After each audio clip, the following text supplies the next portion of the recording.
The impossible question. The grand chamber of the Galactic Council stretched across 3 kilometers of polished obsidian floor. Representative Thexla of the Varanthi Empire tapped her crystalline fingers against the podium, her 4 eyes scanning the assembled delegates from 800 civilizations. "The matter is settled," she announced, her translator converting clicks and whistles into universal speech. "The Andromedans have presented an impossible riddle. Any species that solves it earns a seat on the High Council. Any species that fails forfeits their voting rights for a century." In the human delegation section, Ambassador Marcus Chen sat perfectly still. Beside him, his aide Yuki Tanaka leaned close. "Sir, this is obviously a trap," she whispered.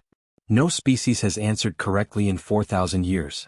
Marcus nodded slowly, watching as Thexla activated the chamber's holographic display. Ancient symbols materialized in the air, mathematical equations that shifted and changed, biological diagrams that defied known physics, and philosophical paradoxes written in extinct languages. The question appeared in bold script above it all. What force allows the weakest to defeat the strongest, the smallest to outlast the greatest, and the newest to surpass the oldest? The chamber erupted in discussion. The Keltharian delegate, a being of pure energy, flickered with agitation. "This is the Andromedan paradox. The question that destroyed the precursor civilization." "Silence," Thexla commanded. "Humanity has been granted council membership for only 3 cycles. You have 7 solar days to provide an answer, or withdraw from the council entirely." Marcus stood, his simple gray suit contrasting with the elaborate ceremonial armor and biomechanical augmentations of the other delegates. "We accept the challenge," he said calmly. The chamber fell silent. Even Thexla's translator seemed to pause before conveying her response. "You understand the stakes, human? Failure means your species loses all representation. Your trade agreements, your protection treaties, your navigation rights, all revoked." "We understand perfectly," Marcus replied. "But I have a counter-proposal. If we answer correctly, humanity doesn't just get a High Council seat. We get the Andromedan seat." The shocked silence shattered into chaos. Delegates shouted, roared, and emitted sounds that no human vocal cords could replicate. Thexla's crystalline form actually darkened with what Marcus had learned was their equivalent of shock. "The Andromedans are the eldest race in this galaxy," she said slowly. "They shape the very laws that govern this council. You dare." "We dare," Marcus interrupted, something in his voice cutting through every translation algorithm in the chamber. 7 days. We'll have your answer." As the human delegation left the chamber, Yuki grabbed Marcus's arm. "Sir, with all respect, have you lost your mind? We just bet humanity's entire future on a riddle that stumped civilizations 1,000,000 years older than us." Marcus smiled grimly. "Give me a secure line to Earth. And find me every philosopher, physicist, historian, and kindergarten teacher you can. We're going to need them all." "Kindergarten teachers?" Yuki asked, bewildered. "Especially kindergarten teachers," Marcus said. "Because I think the Galactic Council has forgotten something very important. Something only humans remember." Behind them, unseen in the shadows of the Grand Chamber, an Andromedan observer watched the humans depart. Its ancient eyes, which had witnessed the birth and death of stars, gleamed with something that might have been interest. Or perhaps amusement. The 7-day countdown had begun. The human approach. The human embassy on Council Station Omega transformed overnight into what the crew called organized chaos. Marcus stood in the center of the command room, surrounded by holographic screens showing video feeds from Earth, Mars, Europa Station, and 24 colony worlds. "Let me get this straight," said Dr. Sarah Okonkwo, appearing via hologram from MIT. "You want us to solve a 4,000-year-old riddle that destroyed an ancient civilization, and you called me in the middle of my daughter's birthday party?" "Yes," Marcus said simply. "And I need you to think like your daughter, not like a physicist." On another screen, a weathered Japanese monk named Kenji Yoshida raised an eyebrow. "Ambassador, the Zen masters have studied paradoxes for millennia. This sounds like a koan, a question designed to break conventional thinking." "Exactly." Marcus pointed at the monk's screen. "That's why you're here. Yuki, bring up the question again." The ancient riddle filled the main display. What force allows the weakest to defeat the strongest, the smallest to outlast the greatest, and the newest to surpass the oldest? A gruff voice cut in from another feed, General Patricia Walsh from Earth Defense Command. "With respect, Ambassador, this sounds like military philosophy. Sun Tzu would say the answer is strategy. The Korlax Dominion tried that answer 300 years ago, Yuki interjected, reading from her data pad. The Andromedans rejected it. Said it was technically true but spiritually empty. Spiritually empty? Dr. Okonkwo frowned. What kind of scientific question has a spiritual component? Marcus paced, his mind racing. Maybe that's the point. Every civilization that's tried to answer has used their own cultural framework. The Varanthi used mathematical proofs. The Keltharians analyzed it through quantum mechanics. The Gorvaks applied biological evolution theory. And they all failed, Yuki added quietly. On screen, a small figure pushed into frame beside Dr. Okonkwo, her daughter Maya, still wearing a birthday crown made of paper. Mommy, who's that man? Maya, sweetie, go back to. Wait, Marcus said, crouching closer to the screen. Hi Maya. I'm Marcus. How old are you? 7, the girl announced proudly, holding up 7 fingers. Wow, 7. That's a great age. Can I ask you something? If you had to fight someone really big and strong, how would you win? Maya thought about it seriously. I wouldn't fight them. No? What would you do? I'd be their friend. Then they wouldn't want to fight anymore. The room went completely silent. Dr. Okonkwo started to apologize, but Marcus held up his hand, his eyes distant. Say that again, Maya. Why would you be their friend? Because everyone's scared inside, Maya said matter-of-factly. My teacher says even big kids get scared. If you're nice to them, they remember they don't have to be mean. Marcus straightened slowly, turning to look at the question hovering in the holographic display. His mind began connecting threads, pieces of humanity's own history that suddenly seemed relevant in an entirely new way. Yuki, he said quietly, pull up every recorded Andromedan interaction with other species. Not just the council sessions, everything. Trade negotiations, first contacts, cultural exchanges. Sir, that's going to be thousands of files. Do it. And get me anthropologists, sociologists, and yes, more teachers. I think we've been looking at this wrong. Every species in the galaxy has been trying to answer with their strengths. Kenji Yoshida leaned forward on his screen. But you believe the answer lies in weakness? No, Marcus said, a smile spreading across his face. Not in weakness. In something the Galactic Council might have forgotten exists. Something humanity has always known, because we've never had a choice but to know it. General Walsh frowned. Ambassador, you're being cryptic. What did that kid make you realize? Marcus turned to face all the screens, his expression intense. Maya just reminded me of something about human history. We're not the strongest species. Dozens of council races could destroy us in open combat. We're not the oldest, we've been spacefaring for barely 3 centuries. We're not the smartest. The Varanthi have IQs that make our geniuses look average. We're not the most advanced. The Keltharians were building Dyson spheres when we were still painting on cave walls. This pep talk needs work, sir, Yuki muttered. But, Marcus continued, ignoring her, we're the only species that went from tribal warfare to a unified world government. We're the only species that turned our greatest enemies into our closest allies within a single generation. We're the only species that has a word for what Maya just described. What word? Dr. Okonkwo asked. Marcus looked at Maya's image on the screen, still wearing her birthday crown, and said one word that would change everything. Forgiveness. The feeds erupted in discussion, but Marcus was already moving, his mind racing through implications. Yuki, I need the historical records. Every war humanity ever fought, every conflict we ever resolved. I need psychologists, historians, peace negotiators, even couples therapists. And I need them now. Couples therapists? Yuki repeated. People who specialize in helping enemies remember why they loved each other in the first place, Marcus said. Because I think I know what destroyed the precursor civilization. I think I know why the Andromedans asked this question. And I think I know why no other species in the galaxy has ever gotten it right. Kenji Yoshida bowed slightly on his screen. Then you understand the nature of the trap, Ambassador? It's not a trap, Marcus said softly, looking at the ancient question with new eyes. It's a plea for help. From a species so old they've forgotten what it means to be young. So strong they've forgotten what it means to be weak. So advanced they've forgotten what it means to need someone else. Then what's your answer going to be? General Walsh demanded. Marcus smiled, but there was sadness in it. First, I need to prove I'm right. Yuki, get me a meeting with the Andromedan observer. The one who's been watching us from the shadows since we accepted this challenge. Yuki's eyes widened. Sir, how did you know? Because if I'm right about what that question really means, Marcus said, Then the Andromedans have been waiting 4,000 years for someone to notice they're not judging answers. Then what are they doing? Dr. Okonkwo asked. Marcus looked at little Maya on the screen, still smiling in her birthday crown. They're waiting for someone to ask if they're okay. The Andromedan encounter. The observation deck was empty when Marcus arrived, exactly as the anonymous message had specified. Through the transparent aluminum viewport, the sweep of the galaxy stretched in impossible colors. A view that no human eye could have seen just a century ago. You came alone, a voice said from the shadows. Curious. Marcus didn't turn.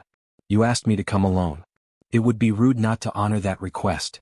A figure emerged from the darkness, if figure was even the right word. The Andromedan looked almost human at first glance, which Marcus knew was deliberate. They were shapeshifters capable of assuming any form.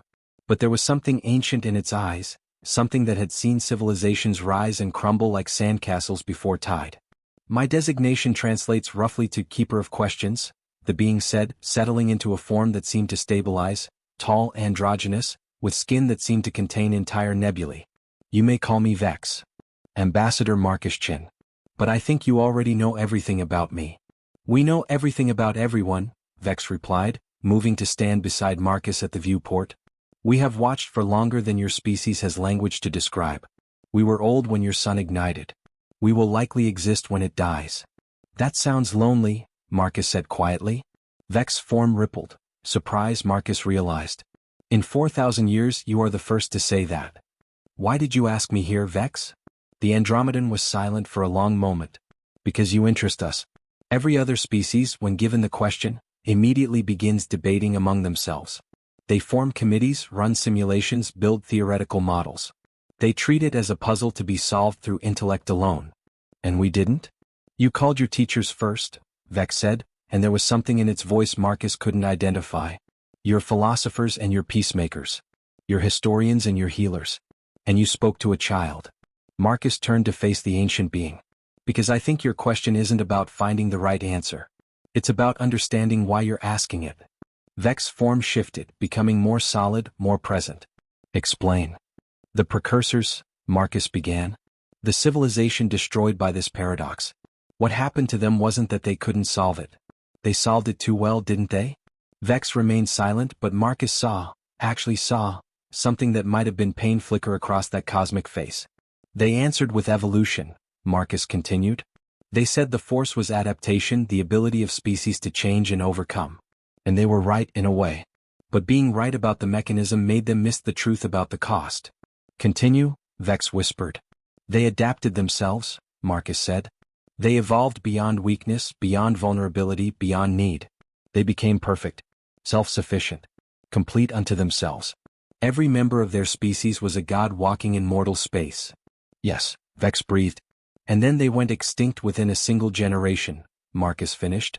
Because perfection has no reason to reproduce. Self-sufficiency has no need for companionship. Completeness cannot comprehend purpose beyond itself. They didn't destroy themselves through war or disaster. They simply stopped. No new precursors were ever born. The ones who existed just faded away, each alone in their individual perfection.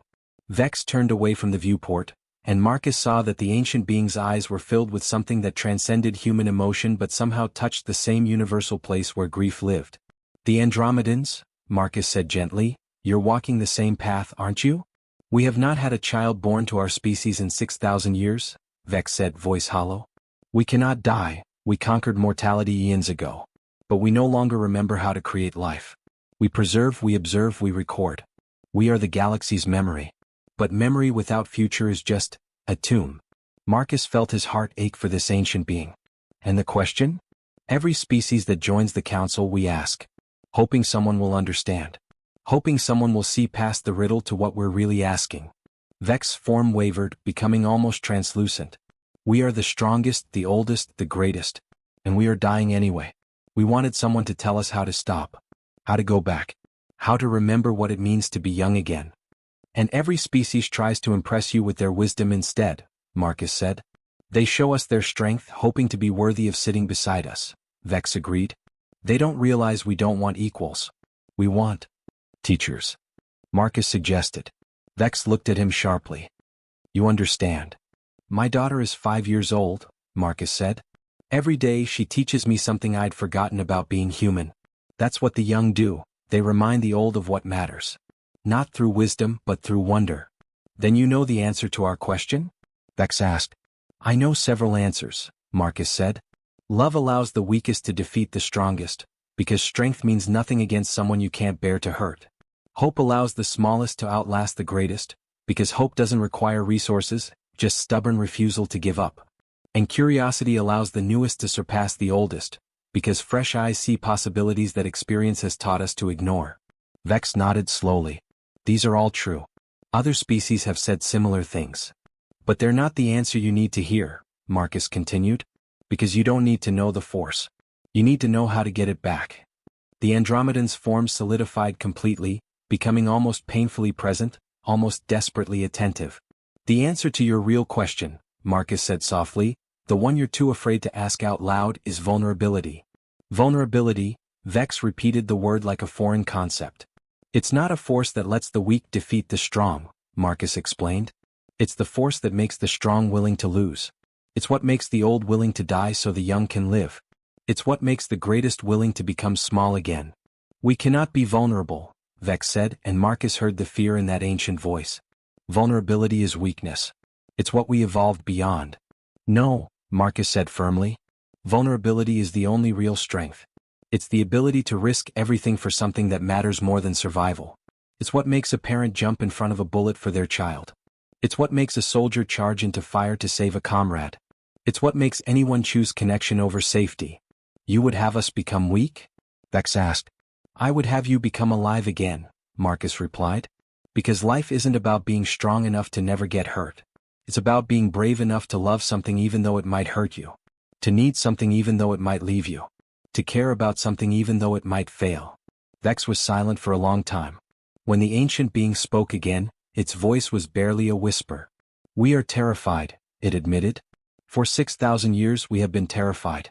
We watch younger species struggle, fail, hurt each other, hurt themselves. We think, we are beyond that. We are better. But we see their children and we feel something we have no name for anymore. We see their conflicts resolved, their broken bonds remade, and we wonder if perhaps we are not better, just older, and more alone. Marcus stepped closer, doing something no species in 4,000 years had dared. He reached out and took Vex's hand. The Andromedan's skin felt like touching starlight, cool and warm at once, impossibly distant and intimately near. You don't have to do this alone, Marcus said. That's what humanity figured out. We're weak individually, so we build strength through each other. We die, so we create meaning through what we leave behind. We're flawed, so we learn to forgive each other and try again. The human answer, Vex breathed. Not to the question we asked, but to the question we were too afraid to speak. Will the council accept it? Marcus asked. Vex smiled, a genuine human smile that looked strange and beautiful on that cosmic face. Ambassador Chin, the Andromedan said, in 3 days, you will present humanity's answer to the council. We'll change everything. But first, I must ask you something that I have never asked any species in 4,000 years. What is it? Will you help us? Vex's voice cracked with something that might have been hope or might have been terror, or perhaps at this point they were the same thing. Will humanity teach us how to be young again? Marcus squeezed the ancient being's hand. On one condition. Name it. You let us learn from you too, Marcus said. Because wisdom isn't about choosing youth or age. It's about honoring both. Vex pulled Marcus into an embrace that felt like being held by the universe itself. And in that moment, the answer to a 4,000-year-old question finally found its way home. The council's judgment. The Grand Chamber had never held this many delegates. Word had spread across the galaxy. The humans were about to answer the question. Civilizations that had never sent representatives before materialized via quantum link. The elders of a dozen species sat in judgment, and at the center of it all, the Andromedan delegation occupied their ancient seats for the first time in a century.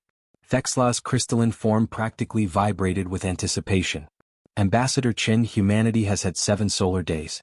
Do you withdraw or do you present an answer? Marcus stood, feeling the weight of humanity's future on his shoulders. Behind him, Yuki offered an encouraging nod. Beside the human delegation, Vex sat in Andromedan robes, face unreadable. We present an answer, Marcus said. But first, I need to tell you a story. The chamber erupted in confusion. "This is highly irregular," shouted the Korlax representative, a being resembling a bipedal tiger wreathed in ceremonial weapons. "Let him speak," Vex said quietly. The authority in that ancient voice silenced the entire chamber instantly. Marcus triggered his holographic display. Images of Earth appeared, not the gleaming cities or orbital platforms but something else. Trenches from World War I. The ruins of Hiroshima. The Berlin Wall. The Truth and Reconciliation Commission in South Africa. Humanity's history, Marcus began, is written in blood. We are a violent species. Tribal. Aggressive. For most of our history we defined ourselves by who we fought. Nations, religions, ideologies, we found endless reasons to hurt each other. "We are aware of your barbaric past," Thexla said coldly. "It is why many opposed your admission to this council." "And yet," Marcus continued, bringing up new images, the United Nations, the Mars Accord, the Europa Peace Garden where memorials to every human conflict stood side by side, "we stopped. Not because we became less violent. Not because we evolved beyond our nature. We stopped because we learned something that I don't think any other species in this galaxy truly understands." He paused, looking around the chamber. "We learned how to forgive." The word rippled through the translation matrices, causing confusion.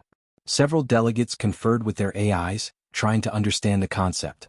"Forgiveness," the Keltharian delegate buzzed. "Ceasing hostility after conflict. We have protocols for this. Treaty law, reparations frameworks." "No," Marcus interrupted. "That's not forgiveness. That's just stopping. Forgiveness is what comes after. It's the part where you choose to care about the person who hurt you, not despite the fact they hurt you but including that fact. It's making room in your heart for someone who doesn't deserve it, specifically because they don't deserve it." "Illogical," stated the Varanthi mathematician beside Thexla. "If an entity causes harm, optimal strategy requires distance or elimination." "Yes," Marcus agreed. "It is illogical. It's also the only reason humanity survived long enough to reach the stars." He brought up another image, Nelson Mandela walking out of prison, embracing his former jailer. This man was imprisoned for 27 years by a racist government. When he was freed, he had every reason to seek revenge. Instead, he sought reconciliation. He forgave his enemies. And in doing so, he saved his nation from a bloodbath that would have destroyed millions. More images followed. Japanese and American veterans meeting at Pearl Harbor, shaking hands over the graves of their fallen. Israeli and Palestinian parents who had lost children, working together for peace. Rwandan Hutus and Tutsis, perpetrators and survivors of genocide, learning to live as neighbors again. "Every species in this chamber," Marcus continued, "when you face an enemy, you calculate the optimal response. Strength, strategy, survival. You're thinking, how do we win? But humanity learned to ask a different question. How do we stop needing to win?" "Submission," the Korlax delegate growled. "You advocate for weakness." "No," Marcus said firmly. "Forgiveness isn't weakness. It's the hardest thing any being can do. It requires you to be strong enough to see your enemy as a person. Brave enough to risk that they might hurt you again. Wise enough to know that vengeance creates a circle that never ends." Thexla leaned forward. "You claim this is your answer to the question? Forgiveness allows the weak to defeat the strong." "It's part of it," Marcus said. "But not the way you think. See, every species that's answered this question has tried to give you a force, a mechanism, an explanation. But they all missed something crucial." He turned to look directly at Vex. The Andromedan sat perfectly still, cosmic eyes fixed on Marcus. "The question isn't asking for a force," Marcus said. "It's asking for permission." The chamber went absolutely silent. "Permission." Thexla repeated, her translator making the words sound uncertain. Marcus nodded. "The question is, what force allows the weakest to defeat the strongest, the smallest to outlast the greatest, and the newest to surpass the oldest?" Every species hears that and thinks it's asking them to identify the force. But the real question is hidden in that word, allows. He let that sink in before continuing. "It's not asking what makes it possible. It's asking what gives permission for it to happen. And the answer is, the strongest has to allow the weakest to win. The greatest has to allow the smallest to outlast them. The oldest has to allow the newest to surpass them." Understanding began to dawn in the chamber, spreading like light through water. "The force isn't in the weak, the small, or the new," Marcus continued. "It's in the strong, the great, and the old. It's the ability to step aside, to let go, to choose to diminish yourself so something else can grow." He faced Vex directly now, speaking as much to the ancient being as to the council. It's the force that makes a parent sacrifice for their child. That makes a teacher celebrate when their student surpasses them. That makes an old lion leave the pride so young lions can lead. It's the force that makes immortal beings ask a question they know might destroy them, in the hope that someone will finally help them find a way to die. Vex stood slowly, form shimmering with emotion. That, Marcus said softly, is humanity's answer. The force is vulnerability. The willingness to be less than you are, to need something beyond yourself, to accept that your strength means nothing compared to the possibility of genuine connection. It's the courage to ask for help. The wisdom to accept limitations. The love that makes diminishment not a tragedy but a gift. The Andromedans, Thexla whispered, finally understanding. The question wasn't a test. It was a cry for help, Marcus confirmed. From a species that became so strong they couldn't ask for help anymore. So advanced they forgot how to need anything. So old they lost the ability to imagine being young. He turned back to the council. Every civilization that answered tried to prove they were worthy of sitting beside the Andromedans. None of them realized the Andromedans were begging for someone to pull them down off that pedestal before they suffocated in their own perfection. Vex moved forward, standing beside Marcus at the podium. When the ancient being spoke, its voice carried through the chamber without need for translation. In the 6,000 years since we last knew birth, Vex said, we have asked this question 947 times. 946 species gave us answers about strength, about wisdom, about forces they had discovered or mastered. They treated it as we presented it, as a test they needed to pass. The Andromedans' form shifted, becoming smaller, more fragile, more real. Only humanity, Vex continued, voice breaking, asked if we needed help. Only humanity saw past the riddle to the riddler. Only humanity understood that sometimes the most powerful beings in the galaxy are the ones who most need saving from themselves. Vex turned to Marcus and there were tears, actual tears, streaming down that cosmic face. Ambassador Chin has given the answer we have waited 4,000 years to hear. Not because it is correct in the abstract but because it is true in the specific. We asked this question not to find worthy successors, but to find someone brave enough to tell us we don't need to be strong anymore. Someone kind enough to remind us what we lost. Someone young enough to remember what we forgot. The ancient being fell to one knee before Marcus, before humanity, in a gesture of supplication that sent shockwaves through every delegate in the chamber. We are the oldest, Vex said. We are the strongest. We are the wisest. And we are so very, very tired of being alone. Marcus knelt too, bringing himself eye level with the ancient being. Then let us help you, he said simply. Let us learn from you. Let us teach you. Let us remember together what it means to need each other. Vex took Marcus's hands and the holographic display flickered and changed, not from any input but from the Andromedan's own power. Images appeared, Andromedan children from 6,000 years ago, playing in gardens of living crystal. Andromedan families, laughing together in ways that looked so human it was startling. Andromedans in love, in conflict, in pain, in joy, messy and imperfect and gloriously alive. We were like you once, Vex whispered. Before we became this. Before we transcended. We thought evolution meant leaving behind everything that made us vulnerable. We were wrong. Then help us not make the same mistake, Marcus said. Teach us what you learned so we don't have to learn it the hard way. And let us teach you what we know, that being vulnerable isn't a weakness to overcome. It's the only real strength there is. Thexla stood, her crystalline form refracting the light of the chamber into rainbows. The council recognizes humanity's answer, she said formally. By the ancient laws this grants them. No, Vex interrupted, standing and bringing Marcus up with them. We reject our seat on the High Council. We claim the privilege of elder wisdom, to choose our own successors. The chamber exploded in chaos. You cannot, Thexla began. We can, Vex said firmly. And we do. The Andromedan seat on the High Council is hereby granted to humanity. Not as a prize but as a responsibility.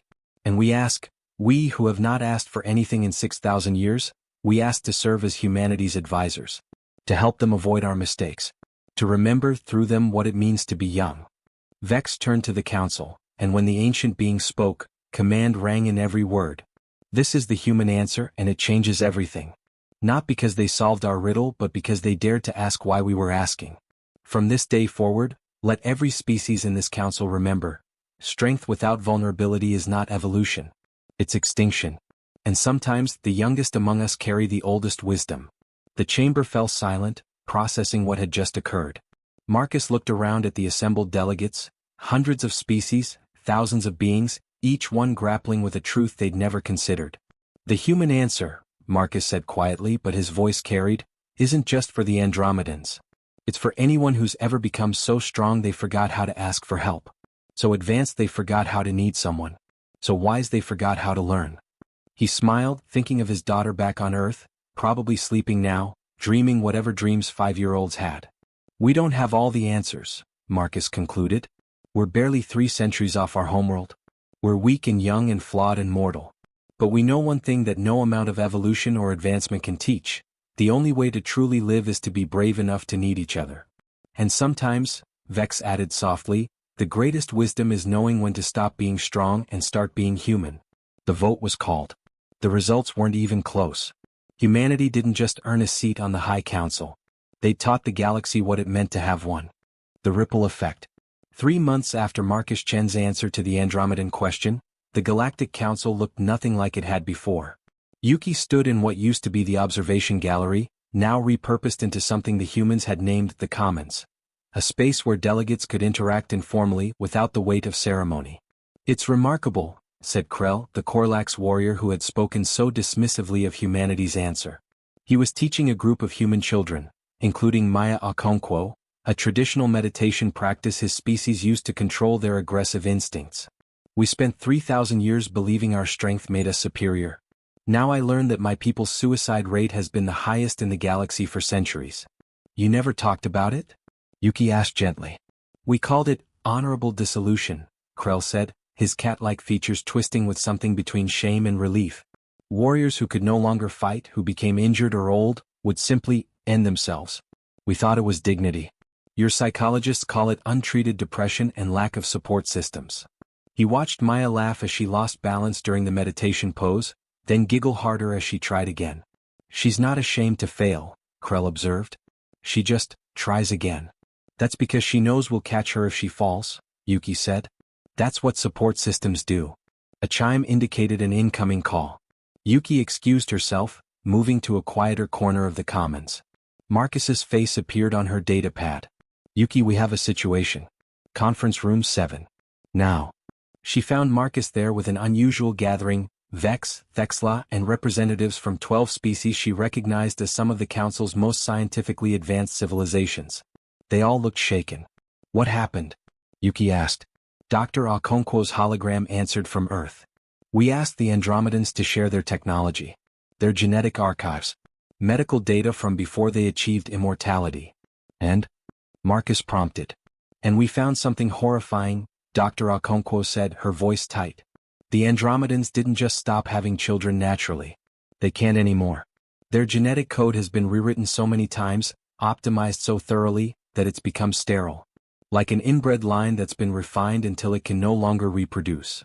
Vex's form dimmed, becoming almost translucent. We knew this. It is the price of perfection. No, said Dr. Hiro Nakamura, appearing on another screen from Tokyo Medical University. It's the price of editing out everything your body considered unnecessary, including the genetic chaos that makes reproduction possible. You optimized away randomness. But life needs randomness. Evolution needs mistakes. Thexla's crystalline structure refracted light sharply. This is why you asked for help? You want humanity to fix your genetic code. We want to know if it's even possible, Vex said quietly. Or if we truly are the last of our kind, preserved in amber, slowly fading. Marcus leaned forward. What do our geneticists say? Dr. Nakamura hesitated. Theoretically? Maybe. But it would require something we've never attempted, deliberately reintroducing genetic flaws. Making them imperfect again. And there's something else. What? We found records in their archives, Dr. Okonkwo said. The Andromedans aren't the only ones. 18 other species in the Council have achieved biological immortality. An ambassador, none of them have had a child born in over 1,000 years. The room went deathly silent. You're saying, Yuki breathed, that nearly 20 species in the Galactic Council are dying out? Dying slowly, Dr. Nakamura corrected. They're immortal so they don't notice. But yes, they've hit an evolutionary dead end. They perfected themselves into extinction. Marcus turned to look at the other delegates in the room. How many of you knew about this? A Varanthi mathematician spoke, her voice modulated by her translator. We suspected. But to admit genetic failure would show weakness. So each species kept it private. We told ourselves it was a temporary issue. That our scientists would solve it eventually. How long have you been telling yourselves that? Marcus asked gently. 3,000 years, the Varanthi admitted. Krell's voice came from the doorway. He'd followed Yuki. And your warriors? He asked the room. Your explorers? The ones who take risks. I'm guessing you have fewer and fewer of those too. Uncomfortable silence answered him. We observed this in our own people, Krell continued, entering the room. As we became more advanced, our warriors became more cautious. Combat became calculated. Risk became unacceptable. We told ourselves it was wisdom. But perhaps it was just fear. When you can live forever, every risk becomes infinite. Vex materialized more solidly, looking at Krell with something like recognition. The immortal cannot afford to be brave. Every danger becomes an eternal threat. So we stop taking chances. Stop exploring the unknown. Stop doing anything that might end our endless existence. Which is just another kind of death, Marcus said softly. A slower one. He stood, pacing the room as his mind worked through the implications. Okay, this is bigger than the Andromedans. This is a galactic crisis that nobody's been willing to acknowledge. So here's what we're going to do. Ambassador, Thexla began. No, Marcus interrupted. You made humanity a High Council member. That means you get the human answer to all your problems, not just the ones you ask about. Yuki, I need you to coordinate with Dr. Okonkwo and Dr. Nakamura. Start a genetic research initiative, but not to make the Andromedans perfect again. To make them beautifully imperfect. How? Vex asked, and there was desperate hope in that ancient voice. We introduce controlled chaos, Dr. Nakamura said, understanding dawning. Random mutations. Genetic diversity. We essentially reverse engineer evolution, not by going backward but by remembering to go sideways. To make mistakes on purpose. That could take decades, Dr. Okonkwo warned. Then we start now, Marcus said. But genetics is only part of this. Vex, I need you to do something that's going to be harder than any genetic treatment. What? I need you to be vulnerable in public, Marcus said. No more hiding your species' problems. No more pretending immortality is pure blessing. Stand before the council and tell them the truth. The Andromedans need help. And you're not the only ones. Vex's form flickered with what might have been fear. If we show such weakness, then you'll show strength, Krell interrupted. True strength. The kind Ambassador Chin talked about. The strength to need others. And we won't let you do it alone, Marcus added. Humanity will stand with you. We'll share our own vulnerabilities. Every stupid mistake we've made, every time we nearly destroyed ourselves, every flaw we still carry. We'll show the galaxy that imperfection isn't something to fix, it's something to celebrate. Thexla made a sound like crystal chimes, her species equivalent of a laugh. You want to fix the galaxy's genetic crisis with group therapy? Why not? Marcus grinned. It worked for humanity. After the nuclear age, we didn't solve our problems just with technology. We solved them by learning to talk to each other. To share our fears. To admit when we needed help. He looked around the room at the assembled aliens, ancient species, advanced beyond human comprehension, all struggling with problems they'd been too proud to admit. The human answer isn't just about the Andromedans, Marcus said. It's about all of us. Every species reaches a point where strength becomes a prison. Where advancement becomes stagnation. Where perfection becomes death. And the only way out is to remember how to be weak together. How to need each other, Yuki added softly. How to fail and try again, Krell said, thinking of Maya's laughter. How to be alive, Vex finished, and for the first time in 6,000 years, the ancient Andromedans smiled with something that looked like genuine hope. Marcus pulled up a holographic display, already sketching out plans. Okay, here's what I'm thinking. We call it the Imperfection Initiative. Open genetic research shared across all species. Mental health programs, real ones, not just efficiency optimization. Cultural exchanges focused on failure stories, not success. And most importantly, we create spaces where the strong can admit they're scared and the wise can admit they don't know. The council will never approve this, Thexla said. But she was smiling her crystalline smile. Then we don't ask for approval, Marcus replied. We just start doing it. And we let every other species see that the ones brave enough to admit weakness are the ones who actually thrive. Dr. Okonkwo's image leaned forward. Marcus, what you're proposing is essentially rewriting galactic culture. It could take centuries. Good thing we have immortals on our side then, Marcus said, winking at Vex. They've got nothing but time. And humanity? Vex asked. You will age. You will die. Why would you commit your species to a project you'll never see completed? Marcus thought of his daughter asleep on Earth. Thought of Maya in her birthday crown, teaching an ancient warrior how to laugh at failure. Thought of every human who'd ever planted a tree they'd never sit under, built a world they'd never see, loved someone who would outlive them. Because that's what humans do, he said simply. We die so we plant gardens for people we'll never meet. We're weak so we build strength for those who come after. We're imperfect so we keep trying to make things better, knowing we'll never make them perfect. He looked at Vex, at Thexla, at all the ancient beings in the room. You forgot how to do that, Marcus said gently. But we remember. And we'll help you remember too. Not because we expect to see the end result, but because that's what living things do. We grow. We change. We make mistakes. We try again. And we do it all together. Vex stood, form solidifying into something that looked almost human, young and hopeful and beautifully imperfect. Then let us begin, the Andromedan said. Let us learn to fail again. Let us learn to need again. Let us learn to live again. Together, Marcus agreed. And in that moment, in a room full of aliens struggling to remember what it meant to be alive, humanity taught the galaxy its most important lesson. Sometimes the bravest thing you can do is admit you need help. And sometimes the strongest thing you can be is weak together. The transformation. 6 months into the Imperfection Initiative, the Galactic Council station looked radically different. Where there had once been sterile corridors of polished metal, there were now gardens, deliberately chaotic ones, with plants from 100 worlds growing in magnificent disorder. Where there had been formal chambers, there were now gathering spaces where delegates sat on the floor, sharing meals from their homeworlds.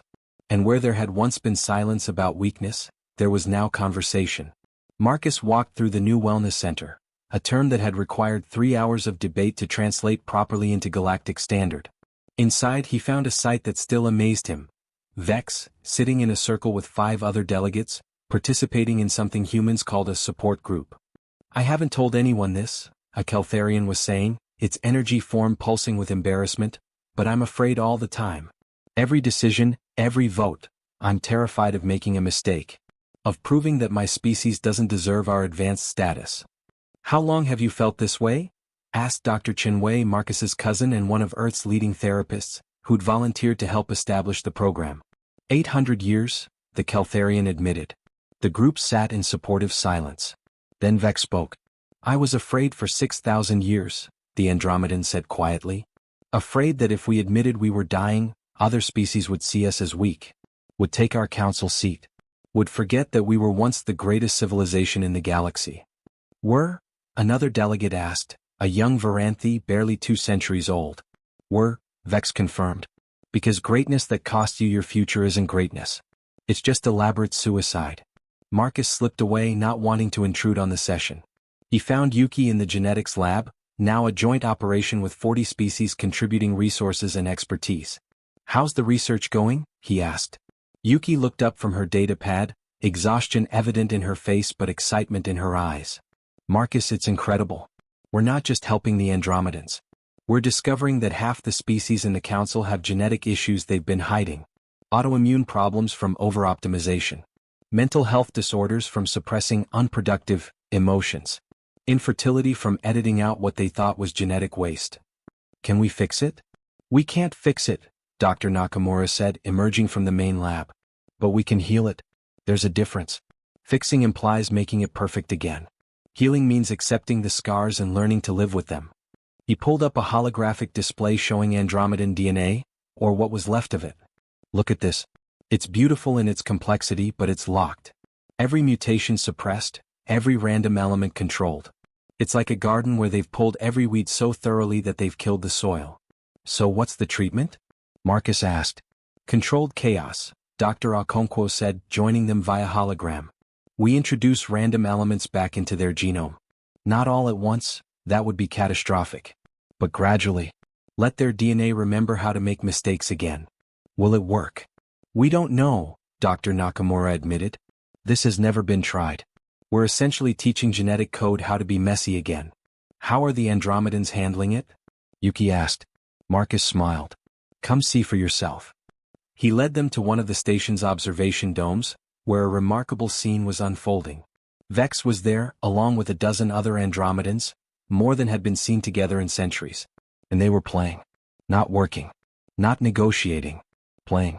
One Andromedan had taken a form that resembled a human child and was chasing another through a maze of floating platforms, both of them laughing, actually laughing, with pure joy.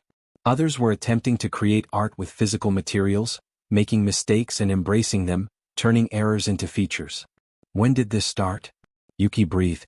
3 days ago, Marcus said. Vex asked us what human children do. We told them they play. They make mistakes. They learn by failing. So the Andromedans decided to try it. As they watched, one of the Andromedans fell off a platform, not dangerously, just a simple tumble. For a moment, everyone froze. Then the fallen Andromedan started laughing.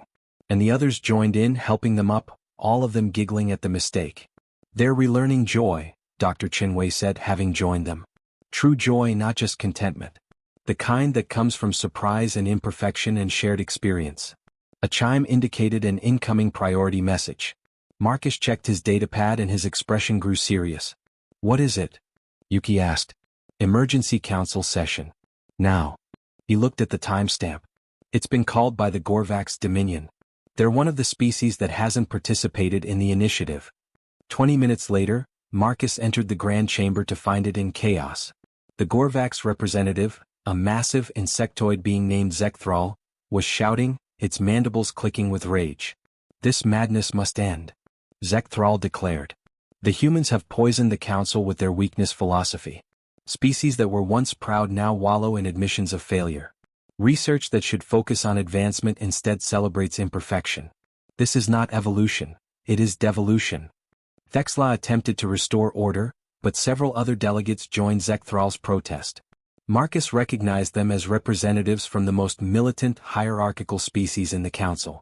Ambassador Chin, Thexla finally said, you are called to defend the Imperfection Initiative. The Gorvax Dominion has submitted a formal challenge, supported by 17 species. They claim humanity is weakening the council and endangering galactic security. Marcus stood, feeling the weight of opposition. But before he could speak, Vex rose. I will speak first, the Andromedan said. This doesn't concern the Andromedans, Zekthral hissed. Unless you finally admit your species' failure. That's exactly what I'm going to do, Vex interrupted. The chamber fell silent. Vex's form shifted, becoming more solid, more present than Marcus had ever seen. The Andromedans are dying, the ancient being said clearly. We have been dying for 6,000 years. We achieved immortality, perfection, absolute advancement. And it has nearly destroyed us. Gasps and murmurs filled the chamber. We asked the question, Vex continued, not to test other species, but to find someone who could save us from ourselves. 946 civilizations tried to impress us with their wisdom. Only humanity dared to ask if we needed help. This proves my point. Zekthral shouted. The mighty Andromedans reduced to begging humans for aid. This is the weakness I speak of.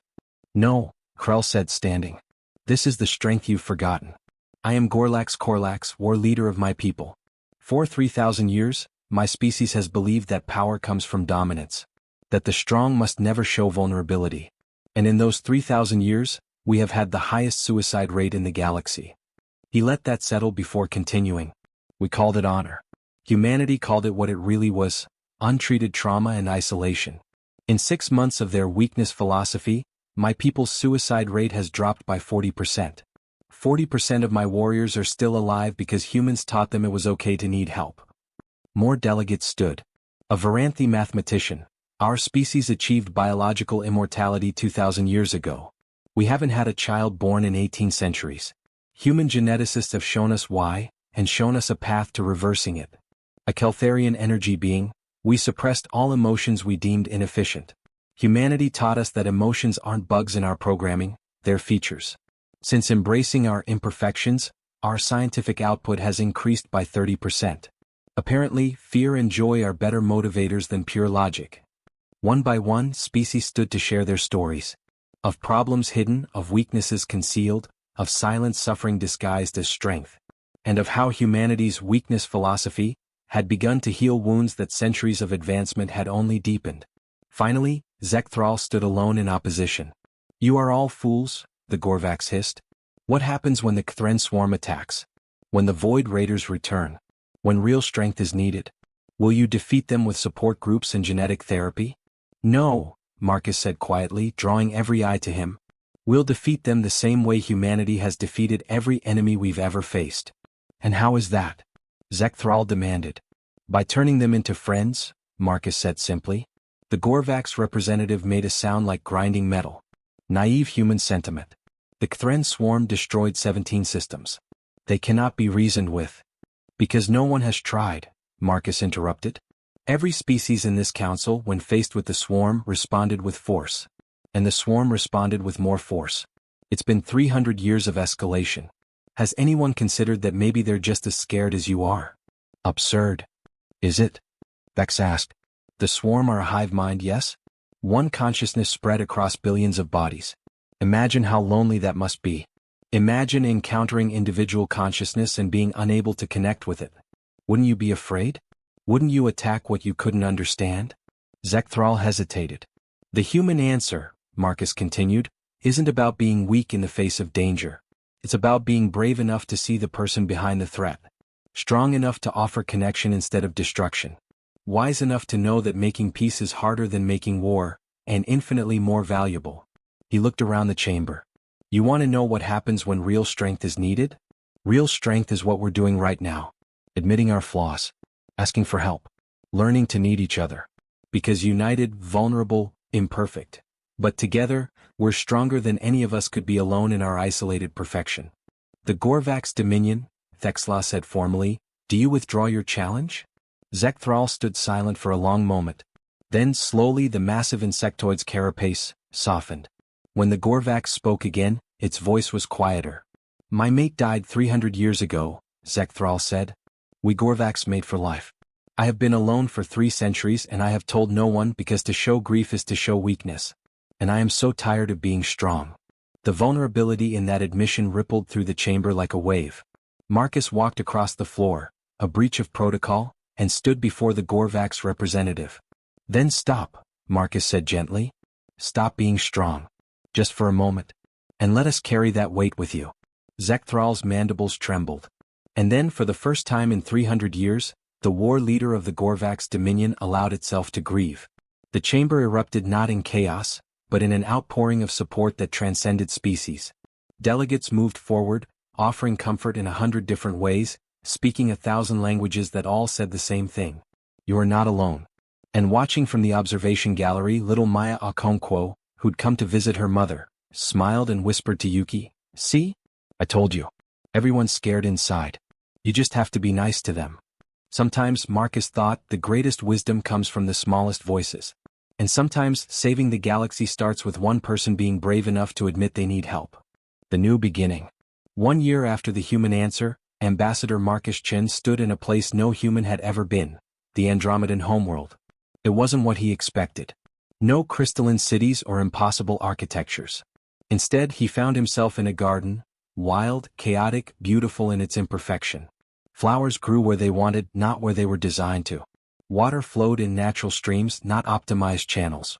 And in the center of it all, there was laughter. Andromedan children. The first born in 6,000 years. There were only 3 so far, tiny, unstable beings who couldn't hold a consistent form yet, shifting between shapes as they played. They looked nothing like their ancient parents, who stood nearby watching with expressions of wonder and terror and overwhelming love. Vex approached Marcus and the ancient being was crying. "We thought it was impossible," Vex said. "Even after Dr. Nakamura's treatments, even after we reintroduced genetic chaos, we thought we were too far gone. Too perfect to be alive." "What changed?" Marcus asked, though he thought he knew. "We stopped trying to control it," Vex said simply. "We let go. We accepted that we might fail. And in accepting failure as a possibility, we made success possible again." One of the Andromedan children toddled over, currently in a form that resembled a human toddler with starlight for skin. It looked up at Marcus with eyes older than humanity and yet somehow brand new. "Hello," it said in perfect English. Marcus knelt down. "Hello." What's your name? I don't have one yet, the child said. Mama says I get to choose when I'm ready. What's your name? Marcus. That's a good name, the child decided. Then, with the directness only children possess, are you the one who saved us? Marcus felt his throat tighten. No. I'm the one who asked if you needed saving. Your parents did the hard part. The child considered this seriously. Mama says asking for help is the hardest part. Your mama is very wise. The child laughed, a sound like bells made of starlight, and ran back to play with the others. Vex sat beside Marcus on a bench that looked like it had grown there naturally. The council is changing, the Andromedan said. 23 species have begun genetic healing programs. 40 species have established mental health initiatives. And yesterday, the Gorvax Dominion submitted a proposal to open diplomatic channels with the Cthren swarm. How did that go? Marcus asked. The swarm responded, Vex said, and there was wonder in its voice. For the first time in 300 years they didn't attack. They sent a message, we are lonely.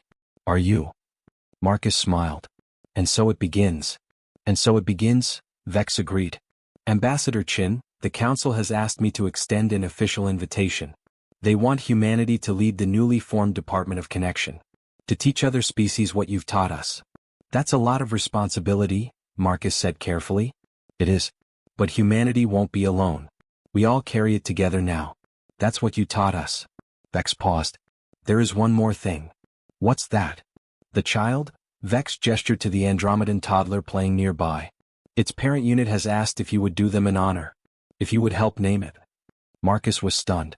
Vex, I couldn't possibly. They insist. They say you helped give their child a future. The least they can do is let you give it a name. Marcus watched the child playing, shifting forms, laughing with pure joy at every new discovery. An idea came to him. Hope, he said softly. If they'll accept it. Because that's what this child represents. Not just for the Andromedans but for everyone. Proof that it's never too late to begin again. Vex smiled.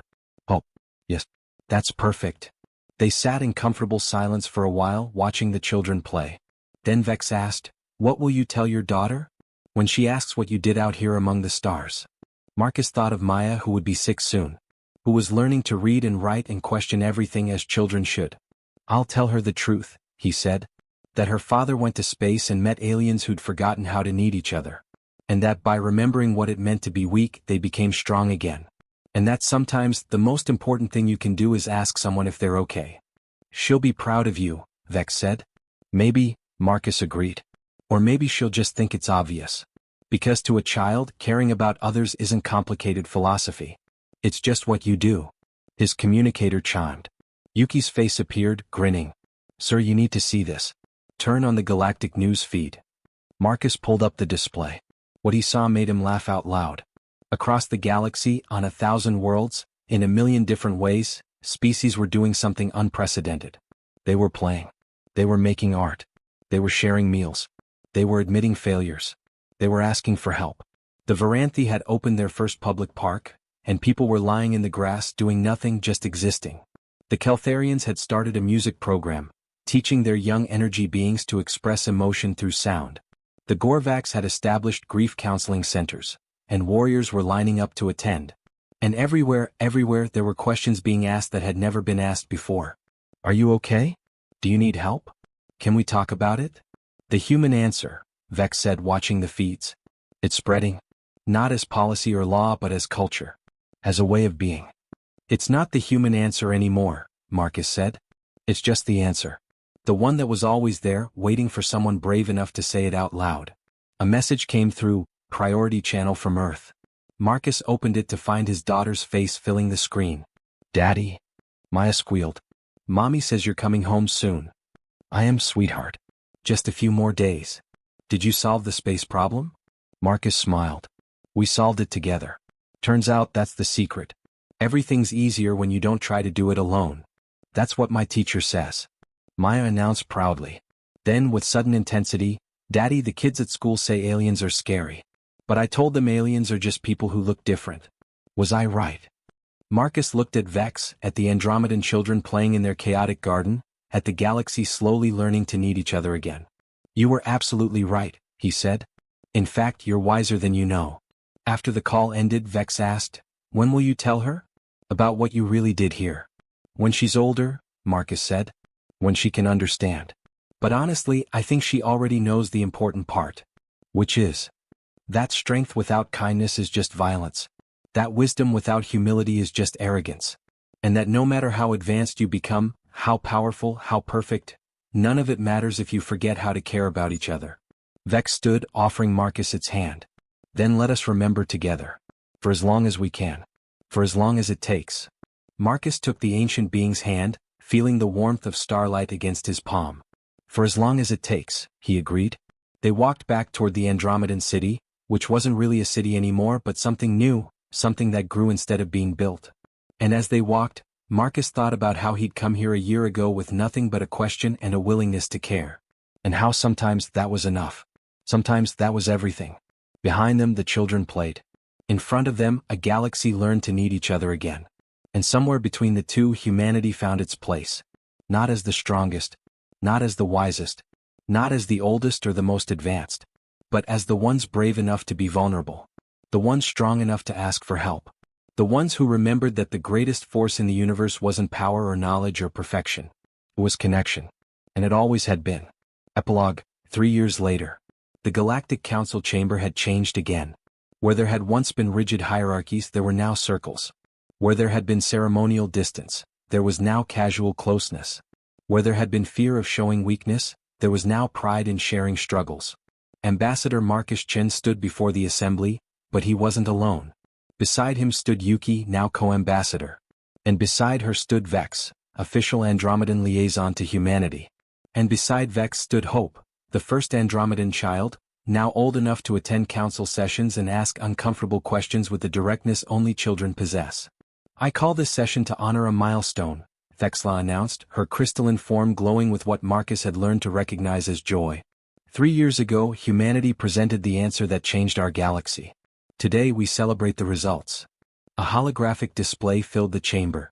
19 species had successfully restarted natural reproduction. 43 species had mental health programs with measurable positive outcomes.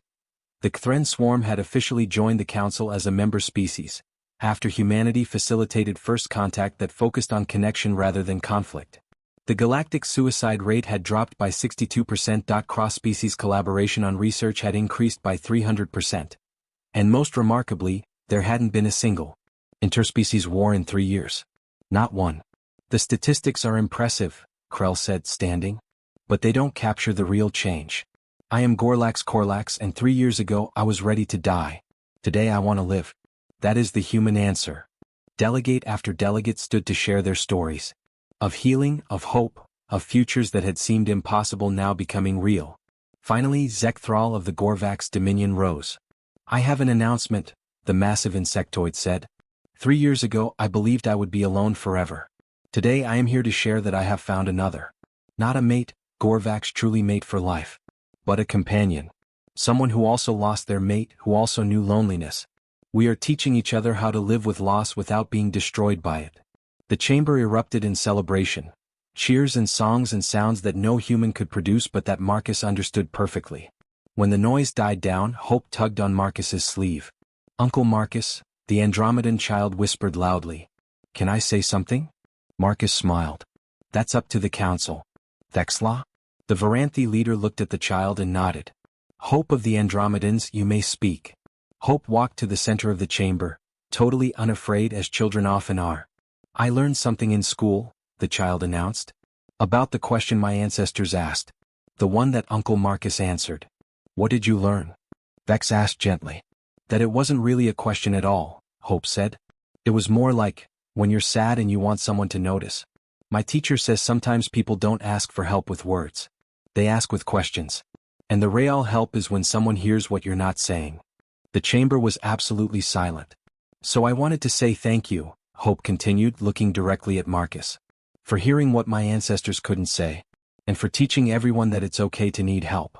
Because I need help all the time, and now nobody makes me feel bad about it. The child paused, then added with devastating honesty, and I think that's what love is. When someone helps you even though you didn't know how to ask. Marcus felt tears running down his face. Around him, delegates from 100 species were similarly affected, each expressing emotion in their own way, but all feeling the same thing. Hope walked back to stand beside Vex, who pulled the child close. Thexla stood. Then let us make this official. By unanimous consent of the Galactic Council, let it be recorded. The human answer is now simply the answer. The force that allows the weak to defeat the strong, the small to outlast the great, and the new to surpass the old is, and has always been, love. Not romantic love specifically, but the love that makes beings choose connection over isolation. Need over self-sufficiency. Vulnerability over invulnerability. To be continued.